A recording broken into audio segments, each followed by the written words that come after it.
फळ आहे ते? बेलाचं. कशाचं?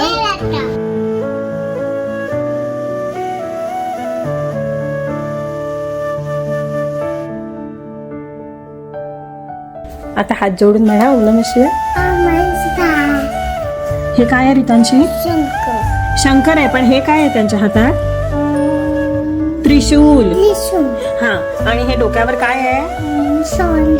चंद्र म्हणजे मून आहे. आणि हातामध्ये काय आहे? डमरू आहे. आणि गळ्यामध्ये काय घातलंय त्याने? हे काय? What is this? स्नेक. शंकराचं काय म्हणतो? ओम नमः शिवाय. तर आज आपण नवीन शिकणार आहोत. काय आहे बरं? चला वाचू.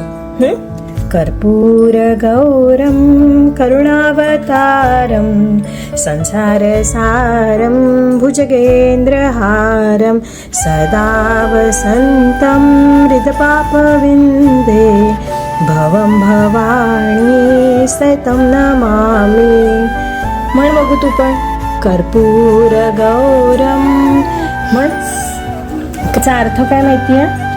जे कापरासारखं शुद्ध आणि पांढरं आहे, ज्याच्या मनामध्ये माया प्रेम आहे, त्याच्यात सगळा संसार आहे. म्हणजे हे जे जग आहे ना, त्याच्यात सगळीकडे देव राहतो. अशा शंकराला आणि देवी मातेला माझा नमस्कार. ओके, नमस्कार कर. नमस्कार. नमस्कार.